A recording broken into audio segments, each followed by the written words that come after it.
శుక్లాంబరధరం విష్ణుం శశివర్ణం చతుర్భుజం ప్రసన్నవదనం ధ్యాయేత్ సర్వవిఘ్నోపశాంతయే. ఓం గం గణపతయే నమః. ఓం శ్రీమాత్రే నమః. ఓం శ్రీ గురుభ్యో నమః. మా ఆది ఆశ్రయాలను చూస్తున్నటువంటి మీ అందరికీ పేరు పేరున నా హృదయపూర్వక నమస్కారాలు. అంతేకాకుండా విదేశాల్లో కూడా ఉంటూ నాకు తరచూ ఫోన్లు చేస్తూ మీ జాతకాలు చెప్పించుకుంటున్నటువంటి మీరందరికీ కూడా నా హృదయపూర్వక నమస్కారాలు.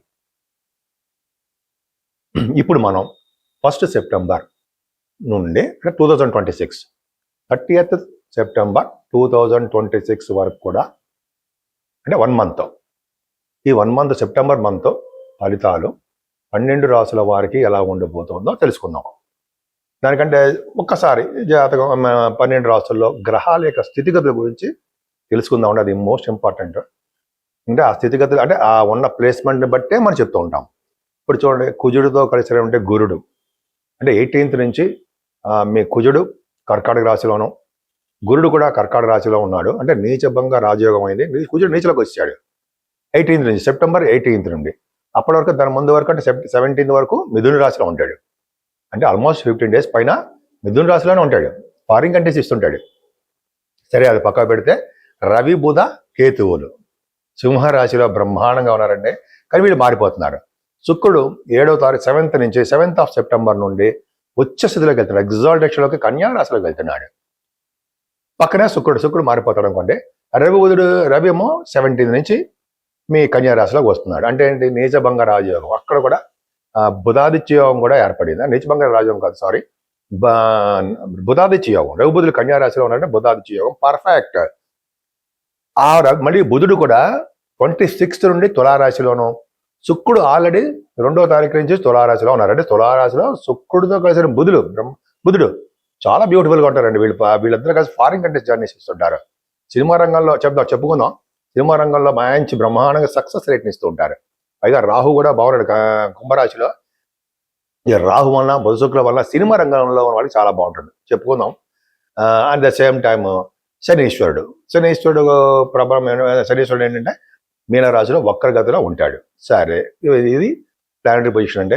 అంటే ఈ సెప్టెంబర్ నెలలో గ్రహాలు మారుతున్నాయి. ముఖ్యంగా కుజుడు మారుతున్నాడు, అలాగే రవి మారుతున్నాడు, బుధుడు మారుతున్నాడు, శుక్రుడు కూడా మారుతున్నాడు. అంటే 4 గ్రహాల యొక్క మార్పు గురించి చెప్పాలి. ఇప్పుడు మనం స్లోగా చెప్పుకుందాం, స్పీడ్గా కాకుండా. సరేనండి. కన్యా రాశి వారికి బుధాదిత్య యోగం ఉందండి. Beautiful. Ravi 12th house lord అయినప్పటికీ మీ రాశిలో బుధుడితో కలుస్తున్నాడు కాబట్టి 10th house లార్డ్ బుధుడు ఉచ్చస్థితిలో ఉన్నాడు కాబట్టి ఖచ్చితంగా ప్రొఫెషనల్గా అంటే ఉద్యోగపరంగా బాగా డబ్బు సంపాదించుకోవడము, పేరు ప్రఖ్యాతులు సంపాదించుకోవడము, అలాగే ప్రమోషన్స్ కొట్టడము, మీరు ఉన్న ఊరినంటే మీరు చేస్తున్న ప్లేస్ నుంచి ట్రాన్స్ఫర్స్ అవ్వడం కూడా నచ్చిన చోటుకు అవుతారు. కొంతమందికి ఉన్నది. బుధాదిత్య యోగం అవడం వల్ల మీ 10th house అవడం వల్ల కూడా మంచి సుఖ సంపదలు బాగా ఉంటాయండి. ఎప్పుడు కూడా సంతోషంతో ఉంటారు. ఎప్పుడు కూడా శని చూస్తున్నప్పటికీ కూడా రవి బుధుడు ఉన్నారు కదా, బలంగా బుధుడు ఉన్నాడు.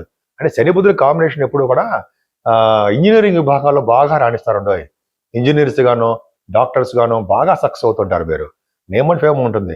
మంచి కళ, ముఖంలో కళ వర్చస్సు కనిపిస్తూ ఉంటుంది. అంతేనా, ఇంకా చాలా ఉందండి.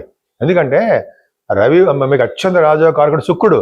ఇంతకుముందు బాగోలేదు బాబోయ్ అని మొత్తుకునేవాడిని. ఇప్పుడు ఎత్తుకోవడం జరుగుతుంది. అంటే ఎత్తుకోవడం కాదు కానీ శుక్రుడు ఆ యొక్క ప్రభావం ద్వితీయ భావంలో ఉండి బుధుడితో ఉన్నాడండి. ఎక్సలెంట్. ఈ కాంబినేషన్ చాలా చాలా మంచిది.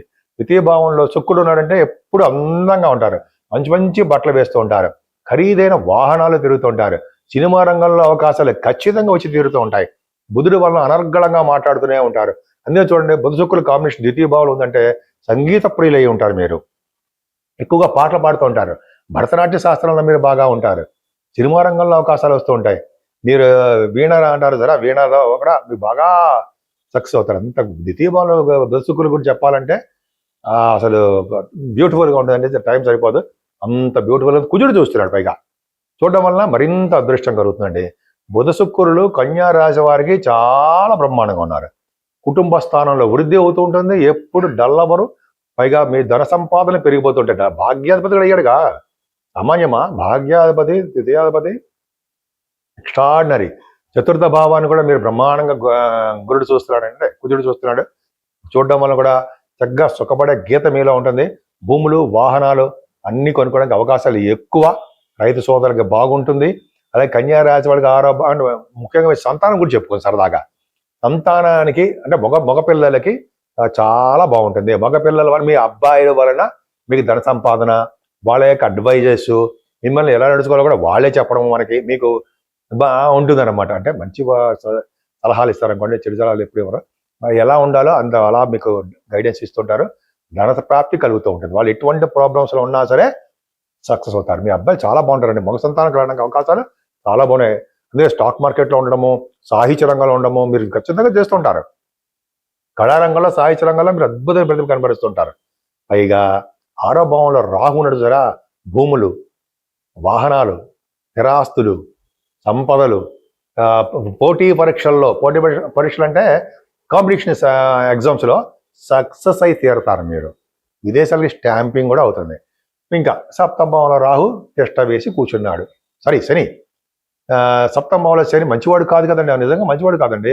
ఎందుకంటే యాక్చువల్గా మీ లగ్నానికి 6వ ఇంటి ఆధిపత్యం వచ్చింది. ఆయనకి కోణాధిపత్యం వచ్చిన 6వ ఇంటి ఆధిపత్యం వచ్చిన వలన పాపత్వంలో ఉండి 7వ భావంలో ఉన్నాడు. కేంద్రంలో ఉన్నాడు. కేంద్రంలో శని మంచి చేస్తాడు ఉంటాయి. 7వ భావంలో ఉన్న శని మంచిగా చేస్తాడు జనరల్గా.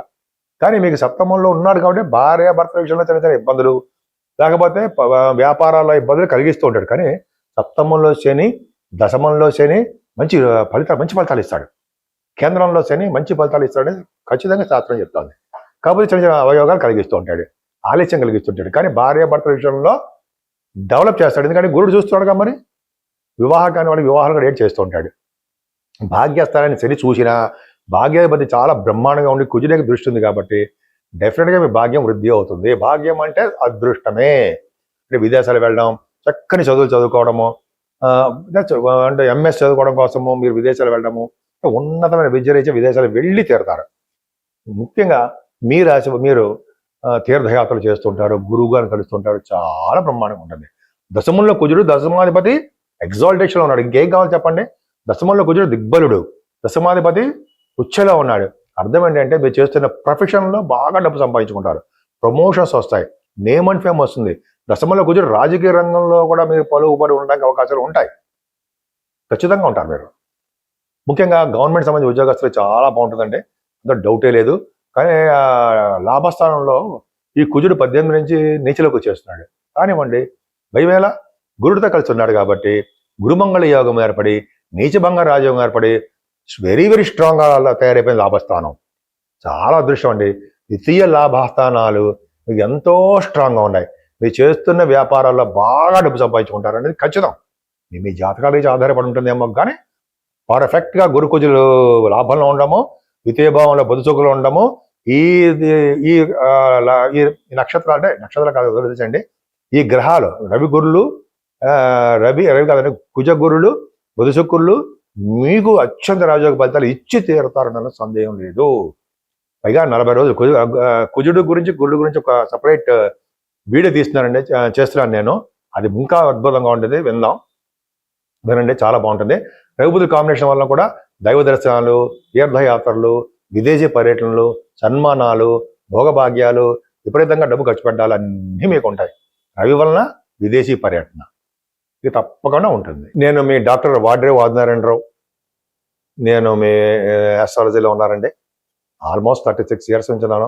36 నుంచి ఉన్నానంటే 36 నుంచి నేను జాతకాలు ఏం చెప్పట్లేదండి. ఎందుకంటే నేను ప్రొఫెషనల్గా నేను కాస్ట్ అకౌంటెంట్, అకౌంట్స్ ఆఫీసర్ని. సింగరేణి కాలేజీలో గవర్నమెంట్ జాబ్లో ఉన్నాను కాబట్టి నేను మా సంస్థలో మా సోదరులకి అందరికీ చెప్పుకున్నాను. అది వేరే విషయం. 2017లో బయటకు వచ్చాను నేను.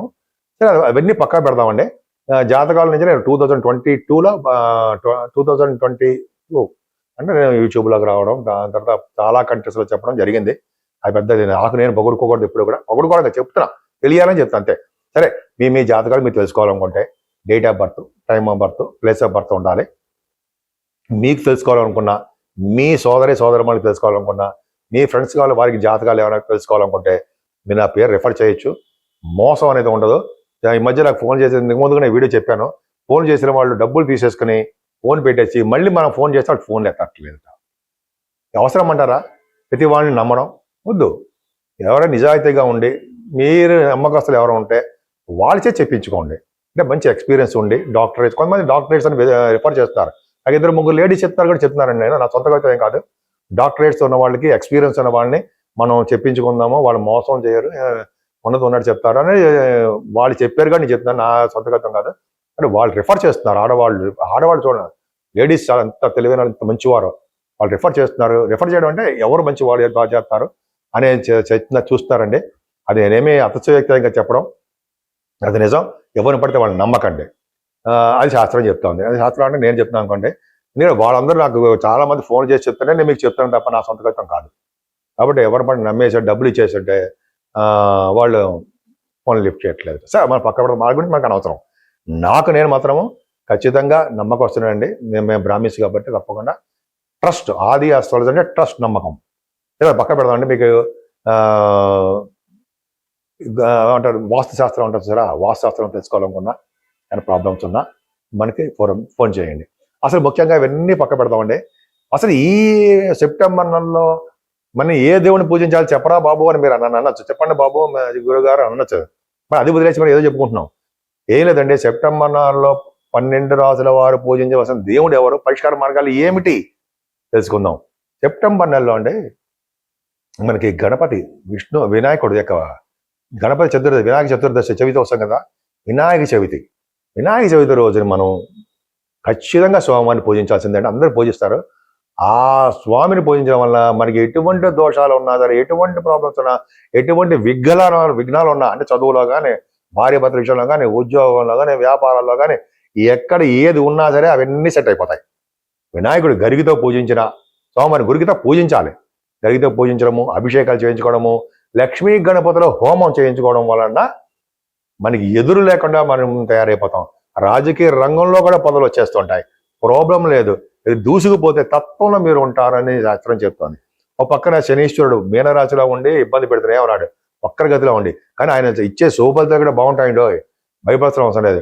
కొంతమందికి అష్టమంలో రాహు ఉండి ఇబ్బంది పెడుతున్నాడు.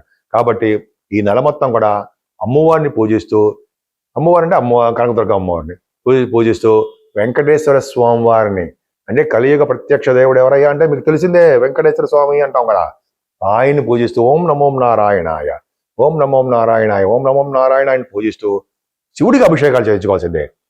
అప్పుడు దాని యొక్క ప్రభావం కానీ ఫలితాలు కానీ ఉంటాయి. ఏదైనా పూజలు చేసుకున్నా, ఏదైనా జపాలు తర్పణాలు చేసుకున్నా శివుడికి అభిషేకాలు చేసుకుంటే పూర్ణ ఫలితం ఉంటుందని నేను చాలా చోట్ల విన్నాను, చదివాను కూడా. సో ఈ విధంగా మనం అందరం చేసుకుందామండి. ముఖ్యంగా లక్ష్మీ అమ్మవారిని, వినాయకుడిని తప్పకుండా కొడుద్దాం. మన ఇంట్లో స్థిరమైన లక్ష్మి ఉండాలని అందరూ కోరుకుంటూ ఉంటారు. కాబట్టి అమ్మవారు మన ఇంట్లో ఉంటూ ఎటువంటి విఘ్నం కలగకుండా ఆ గణపతి మనల్ని చూసుకుంటూ ఈ సంవత్సరం మొత్తం కూడా బాగుండాలని, ఆ గణపతి వినాయకుడి యొక్క ఆశీస్సులు మనకి ఎప్పుడు ఉండాలని నేను మనస్ఫూర్తిగా కోరుకుంటున్నాను. ఓం గం గణపతి నమః, ఓం గం గణపతి నమః, ఓం గం గణపతి నమః.